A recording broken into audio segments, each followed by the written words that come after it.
તો આ તરફ સરદાર સ્વામિનારાયણ મંદિરના સાધુના નિવેદન લઈને વિવાદ શરૂ થઈ ચૂક્યો છે।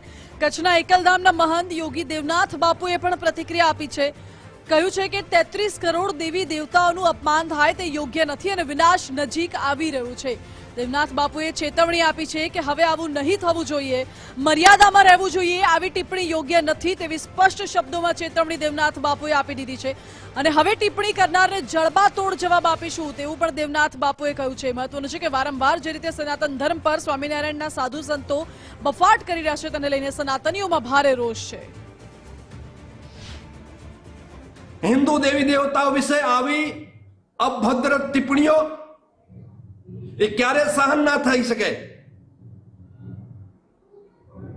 ઘણો બધો સહન કરી લીધો છે। મને લાગે છે કે હવે પ્રતિકાર કરવાનો ટાઈમ આવી ગયો છે। સનાતનીઓને, સનાતન ધર્મના સંતોને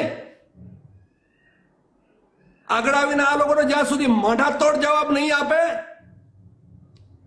ત્યારે આ લોકો અંગ્રેજોનું કામ કરતા રહેશે। મહત્વનું છે કે સ્વામિનારાયણના સાધુ સંત અગાઉ અનેકવાર ટિપ્પણી કરી ચૂક્યા છે। અગાઉ જલારામ બાપા ઉપર, શિવ પાર્વતી ઉપર, તો આ તરફ દ્વારકાધીશ વિશે પણ વિવાદાસ્પદ ટિપ્પણી કરી ચૂક્યા છે અને સ્વામિનારાયણની જે પુસ્તકો છે પુસ્તકોમાં પણ દેવી દેવતાઓ વિશે જે લખાણ લખવામાં આવ્યું છે, પછી એ ચામુંડા દેવી હોય કે અન્ય ભગવાન હોય, એ તમામ લખાણને લઈને સનાતનીઓમાં ભારે રોષ જોવા મળી રહ્યું છે।